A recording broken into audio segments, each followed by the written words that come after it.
દાંતાના ઘરેડા પ્રાથમિક શાળા મતદાન કેન્દ્ર પરથી કોંગ્રેસ ઉમેદવાર જ્ઞાનીબેન ઠાકોરનો વિડીયો વાયરલ। ખોટો સીઆરપીએફ અધિકારી બની લોકોને ડરાવી ભાજપ તરફ વોટિંગ કરાવતો હોવાના આક્ષેપ પ્રકાશ ચૌધરી નામનો શખ્સ હોવાનું જ્ઞાનીબેન ઠાકોરનું ઉચ્ચારણ। જ્ઞાનીબેન ઠાકોરનો વિડીયો સોશિયલ મીડિયા પર થયો વાયરલ। ચાલો આજે આ ધરેડા પ્રાથમિક શાળામાં મતદાન મથકમાં મુલાકાત લેતા જે આ સીઆરપીએફ પોલીસની ખોટી રીતે પ્લેટો લગાવી અને આ ચૌધરી સમાજના યુવાનો એ લોકોને દબાવવા માટેના રોક કરવા માટેના પ્રયત્નો કરી રહ્યા છે ચાલુ મતદાને। આ હાલ જ આપણે જે આ છોકરો જે સામે ઊભો છે એનું નામ છે પ્રકાશ ચૌધરી પાલનપુરનો, કે પાલનપુરને ના કાંઈ લેવા દેવા નથી, છતાં પણ આ ગામમાં આવીને મતદારોને દબાવી અને વોટિંગ ભાજપમાં કરવા માટે પ્રેરિત કરી રહ્યા છે। એટલે જિલ્લા પોલીસ વડાને, ચૂંટણી પંચને મારી વિનંતી છે કે એમના અમે એફઆઈઆર કરીને કાયદેસરની કાર્યવાહી કરે। જી ઓકે બેન।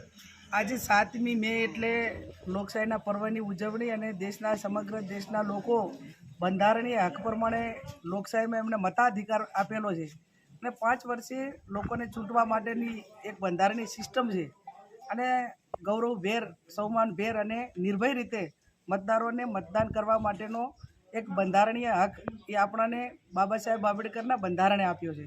ત્યારે લોકોના દિલમાં જેનું સ્થાન ન હોય એ લોકો પ્રોપર કંટા કરીને સામ દામ દંડ એક દબાવની રાજનીતિ આજે દાંતા તાલુકાના ધરેડા, વસી આ બધા જ જે આદિવાસીઓના ગામો છે એ ગામોમાં બહારના ચૌધરી બીજા જિલ્લાના આવીને સીઆરપીએફની પોલીસની નકલી પ્લેટો બધા મતદારોને ધમકાવી રહ્યા છે, એમને ભાજપમાં મત આપવા માટે પ્રેરિત કરી રહ્યા છે।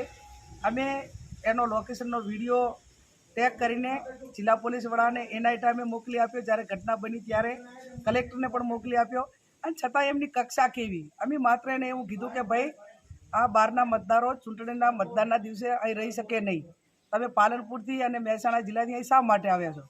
છતાં એને હાથે એના પોતાના કપડાં ફાડી અને એમ કે જ્ઞાનીબેને અમારા ઉપર હુમલો કર્યો અને એમના માણસોએ હુમલો કર્યો।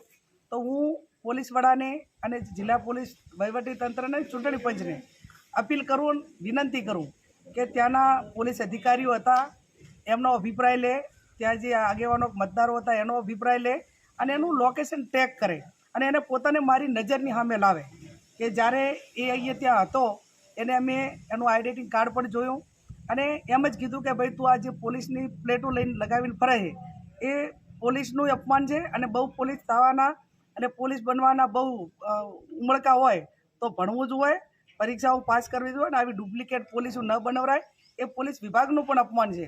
અને આવા માણસો જ્યારે એક વહીવટીતંત્ર કે પોલીસના ઉપરના પોલીસના વડાઓના રેમ નજર હેઠળ જ્યારે આવો સત્તાનો દુરુપયોગ કરતા હોય એની સામે પોલીસે કાર્યવાહી કરવી જોઈએ। અને નહીંતર હું એમ માનીશ કે પોલીસ ડિપાર્ટમેન્ટને એમનું અપમાન કાલ તો કોઈ આઈએએસ નકલી બની જાય છે, કોઈ આઈપીએસ નકલી બની જાય છે અને આ વહીવટી તંત્રના માધ્યમથી કેવડું મોટું નુકસાન કરશે।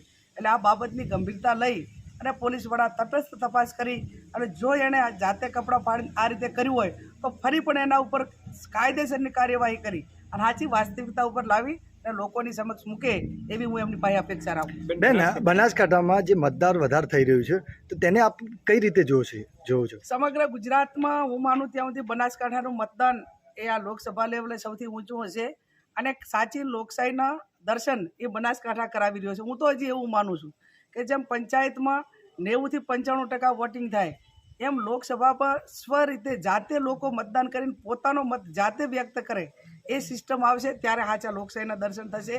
પણ આજના દિવસે તો બનાસકાંઠા જિલ્લાએ ક્યાંક ને ક્યાંક તંદુરસ્ત લોકશાહીના દર્શન કરાવ્યા।